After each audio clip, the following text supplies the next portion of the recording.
Wantoota fi daawwattoota keenyaa keessummaa tokko wajjiin jira. Iddoon itti argamnu naannoo Adaamaati jechaadha. Keessummaan kun horsiisa lukkuu irratti kan hirmaatanii hojjechaa jiranidha. Isaan akkamitti akka jalqabanii fi maqaa isaaniitirraa jalqabu. Maqaan keessan eenyu jedhu?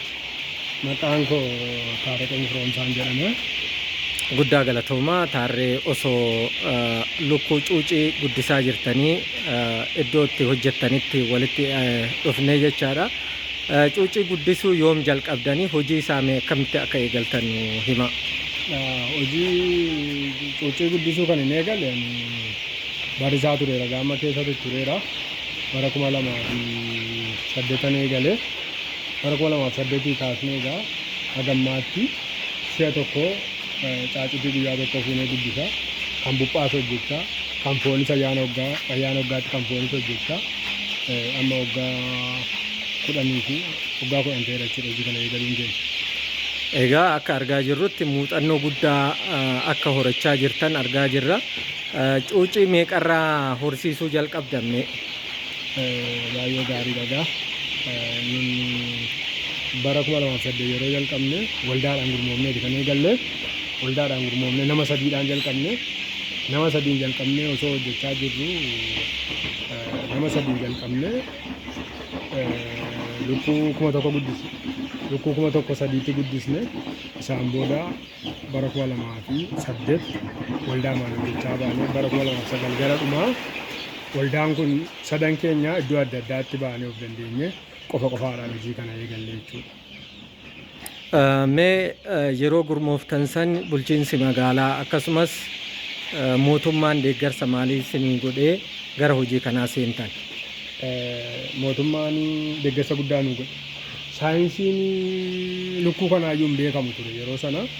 Lukkuun kun akkaataa isheen itti guddattus guddattees hin beektu. Aadaan ishee hin beekamu.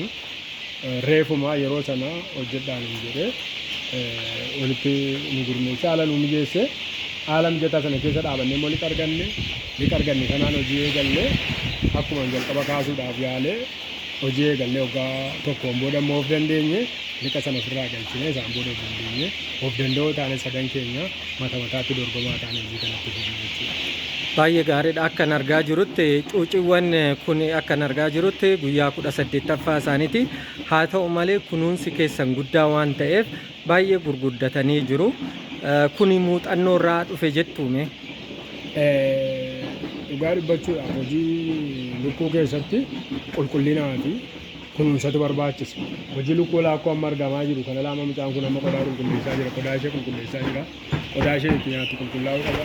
Qodaa ishee itti dhugdu miicamuu qaba. Iddoo isheen turtu kun cidiin haa ta'u sagaaxuraa haa ta'u dabalamuufii qaba. Cuuciin rakkoo yoo godhatte illee dhukkuba yoo godhatte tokko lama yoo keessaa dhukkubsatte illee ayisolee taatee keessaa baatee yaalamuu qabdi. Akka kanatti kunuunsa yoo argatte hojiin lukkuu hojii bu'aa qabu. Akkuma kana immoo kunuunsa yoo dhabde calluma dhee namni akka waan horii galcheetti akka sa'aa akka horiitti qe'eematti galchee kan ilaalu yoo ta'e garuu kisaaraa guddaatti kan nama geessu. Amma horiin argamaa jiru kun atileetii horii 5,000dha. Naannoo horii 5,000 isaa oliidha jechuudha. Horii lokkoonni kun kisaaraatti kan si galcha yoo ta'e horiin kun midhaan isaan nyaatan kana naannoo kana hojii walitti qabdee humna hojjetaa kana qorichoota talaallota baasiitti bahu kana hojii walitti qabdee olaalte cuuciin kun kan si jalaa dhuma yoo ta'e kisaaraa birii miliyoona 1 amma birii miliyoona 2 keessa galtaa jechuudha. Utuu hin jaallatin kana keessa galta caacitii kana yoo taatee birii 300dhaan amma guyyaa 25 hanga 30 gidduutti birii 300tti caacitiin kun akka tasaa ta'e yoo si jalaa dhumte qulqullina dhabuudhaan rakkoo manaajimentiidhaan yoo si jalaa dhumte ati kisaaraa birii miliyoona 2 keessa galtaa jechuudha. Kisaaraa guddaa keessa si galcha. Akkuma kana immoo daffartee hojjettee qulqullina ishee eeddee waaqa irratti kadhattee waaqayyo si gargaara yoo milkoofte immoo akkuma kana bu'aa olaanaa kan qabudha. Hojiin lukkuu hojii bu'aa qabudha. Hojii of eeggannoo guddaa immoo qabudha. Hordoffii guddaa hojii barbaadudha. Akkuma natti himaa jirtutti egaa kunuunsi guddaan lukkootaaf yoo godhame bu'aan guddaan irraa argamuu akka danda'utti na ibsaa turte. Keessattuu qulqullinni mana keessaa akkaataan qilleensi seensaa fi bahiinsi isaa nyaata isaanii dhugaatiin isaanii yeroo yeroodhaan ta'uu akka qabu natti himaa jirta. Mee dinagdeedhaan hammam gahoomtee jirta? Hojii kana eega jalqabdee bubbultee jirta. Dinagdee keetirratti jijjiirama inni hojiin kun fide maalidha? ani yeroon hojii kana eegalee hojii mootummaan hojjedhan ture. Mindaadhaan hojii mootummaa hojjedhan ture. Hojii kana hojjechuu keessa adeemsa hojii kanaa keessa hojii kana waggaa tokko hojjedheen isaan booda filannootti galee jechuudha. Hojii kana immoo hojii mootummaa caala gaafa jedhamu filannootti galeen hojii mootummaa gallachiiseen gara hojii kanaatti deebi'e. Dhugaa dubbachuuf ani maatii nan qaba. Maatii koo ittiin tajaajila. Jireenya mataa kootii ittiin gaggeeffachaa. Mana ittiin ijaarradhe. Hojii adda addaa ittiin hojjedhe. Ifiin konkolaataa illee binnee konkolaataa ofii keenya raabsaa irra caacisiisan. Kanaaf hojiin kun hojii bu'a qabeessa nama godhuudha. Nuyi hammayyuu saayinsii isaatti sirriitti hin fayyadamne, teekinooloojii kana sirriitti itti hin fayyadamin jirra malee osoo itti fayyadamne harka 100 keessaa harka 5 itti fayyadamin jirra hojii lukkuu. Hojii lukkuu harka 100 keessaa 50 fayyadamne hojiin lukkuu hojii bu'a qabeessa. Hojii immoo hojii dhabaan hojjetee ittiin milkaa'uu danda'uudha. Hojii maallaqa guddaanis hojii hojjetamu, maallaqa xiqqaanis hojii hojjetamuudha. Hojiin kun hojii hiyyeessii hojjetee ittiin jijjiiramuu danda'uudha. Namni maallaqa xiqqoodhaan ka'e haga maallaqa guddaatti kan ittiin deemuu danda'u hojii kanaadha. Hojiin kun hiyyeessa jechuudha. Hiyyeessa hojii kanaan lukkuu hanqaaquu 10 hiyyeessi tokko bitee namni tokko yoo bitee kaa'e lukkuu hanqaaquu 10 irraa hanqaaquu 10 guyyaatti argata. Guyyaatti hanqaaquu 10 immoo salphaamatti birrii 18 yoo rukuttee birrii meeqa akka ta'u beekamaadha. Nyaata ishee nyaattu baaftee waan xiqqaarraa kaaftee lukkuu 10 irraa kaaftee gara lukkuu 50 lukkuu 100 lukkuu 1000 olitti deemuu dandeessa. Waan xinnoo irraa kaatee hojjechuu dandeessa. Lukkuu gama kan fooniitti yoo deebine illee lukkoota tamma argitu kuni lukkuu guyyaa 18dha jenneerra. Lukkuu guyyaa 18 kana aga guyyaa 30 booda jechuudha gaafa isheen of dandeesse guyyaa 30 booda namni tokko yoo lukkuu kana bitate lukkuun kun guyyaa 30 booda namni lukkuu 100 bitee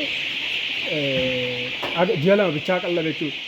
Ji'a amileedhaa fi ji'a naasee ji'oota lamaan fuula keenya kana dura jiran ji'a lama qofa qallabee namni lukkuu kana birrii 500 hanga 2000tti gurgurachuu danda'a. Kun immoo namni lukkuu 100 irraa idil bu'aa birrii 50 60 ji'a lama gidduutti argachuu danda'a. Hojjennaan hojiin lukkuu hojii dheeriidha. Hojii hojjetamuudha mooti. Hojii nama fayyaduudha. Hojii yoomiyyuu hin kufadhamee yaadamnedha. Amma namni lafe dachee kanarra jirutti hojii itti fufaa. Hojii boris itti fufee hojjetamuudha jechuudha. Maaliif lukkuu kana namni dhalooti nyaachaa madeema. Biyya keenya fudhattee olaaltemmaa uummanni biyya keenyaa miliyoona 130 keessa galee. Uummanni kun hundumtuu buuphaa argatee nyaachaa jira yoo jette persentii 20 persentii 20 uummata Itoophiyaa buuphaa argatee nyaachaa jira. Daa'imni buuphaa argatee nyaachaa jira. Foon lukkuu namni keenya akka biyya Naajeeriyaa fa'aa, akka biyya Hoolaandii fa'aa, akka biyyoota garaagaraa akka Dabuu Afrikaa fa'aa, akka Naajeeriyaa fa'aa kan nyaachaa jira yoo ta'e namni lukkuu nyaachaa jiru. Sababni isaa immoo hin jiran. Kanaaf hojii dheedhii hojii ganaa irratti hojjetamuu qabuu fi tokkoon nama tokko mana namaatti yoo hojjetame hojiin kun ammayyuu hojii ganaadha. Hojii yoo hojjetame bu'a qabeessa nama godhuudha waan ta'eef hojiin kun jabaatamee namni gara akka keenya gara kanatti dhufee yoo hojjete kan milkaa'uudha. Inni milkaa'a boris inni milkaa'a yoo hojjete inni milkaa'a waan ta'eef namni hojii kana yoo xiyyeeffannaa godhee hojjete gaariidha namni hojii qabee. Guddaa galatoomi. Mee amma darbee immoo kanaan alatti gaafii sin gaafadhu. Dargaggoota hojiin hin jiru hojii tuffatanii taa'aa jiraniif yookaan immoo biyya kanatti hojjetanii namaan darbu dargaggoota jedhaniif ergaan ati dabarsitu maalidha? Dhugaa dubbachuudhaaf biyyi akka biyya keenyaatti keessumaa akka Oromiyaatti keessatti hojjetanii namaaf darbu biyyi kan biraan hin jiru yaadatu. Maaliif namni hojii tuffachuu dhiisee gadi bu'ee hojii hojjechuu taa'umsatti waan namaa dhufu hin jiru. Hin hojjetu taanaan waan itti argatu hin jiru. Hin hojjetu taanaan waan itti bira geessu hin jiru.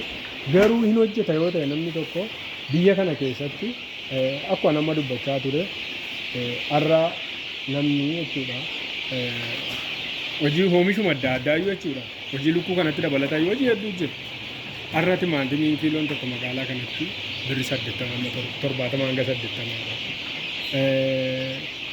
Avukaadoon muki tokko paappayaa gujiin tokko birrii meeqa iji tokko birrii meeqa yoo jette misooma irratti illee namni yoo bobba'e sa'aatii kan amma paappayaan amma har'a dhaabbee jechuudha ji'a ja'aatti tajaajila kan kennu ji'a ja'aatti firii kan kennu har'a paappayaa kiiloon tokko birrii meeqa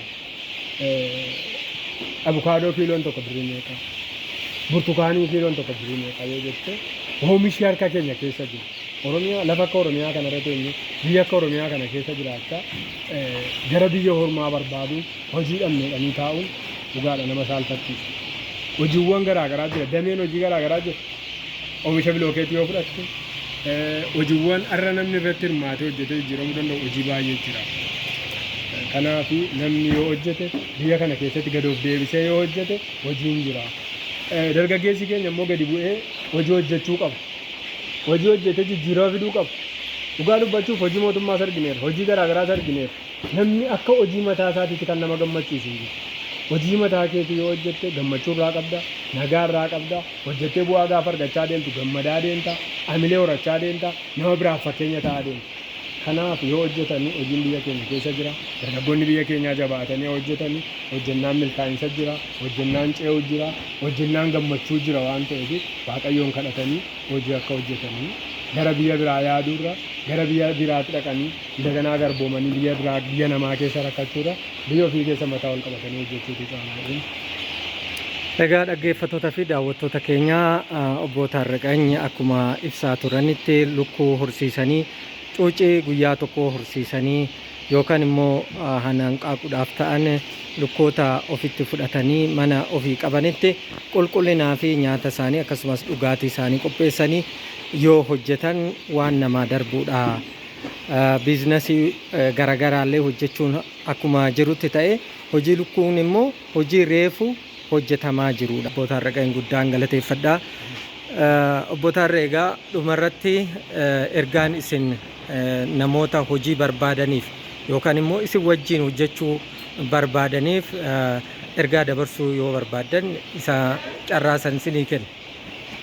Namoonni nu hojjechuu barbaadan nu bilbilaa. Hojiin kun hojii bal'aadha, hojii hojjetamuu danda'udha. Oomisha kana kun amma guddattee guyyaa 30 booda biyyaa biyyatti iddoo gabaan jirtutti kan raabsamtudha. Dargaggoonni baay'een nu wajjin hojjechaa jirtu. Nu wajjin fuutanii biyyoota adda addaatti geessanii aanota adda addaa gandoota adda addaatti geessanii raabsaa jirtu. Amma sumna namaa hin barbaanna, nama wajjin hojjennu hin barbaanna. Nu wajjin hojjedha. Warra buphaallee hin qabna, kafooniillee hin qabna. Nu wajjin hojjedha. Hojii guddaatu nu bira jira. Waliin hojjennee olii namni koomii. Bilbila keessan ibsachuu dandeessu. Duwwaa 994 43 14 43 kan irratti dawwaltanii nu argachuu dandeessu. Dhaggeeffattoota fi daawwattoota keenya turtiin waliin taasiftaniif guddaa isin galateeffannaa. Yeroo biraa immoo qophii biraa wajjin walitti deebinaa. Adoolaa Waan Televezyiinii sabskiraayib, laayikii fi sheer nu gootanii yeroo gaarii turtii gaarii.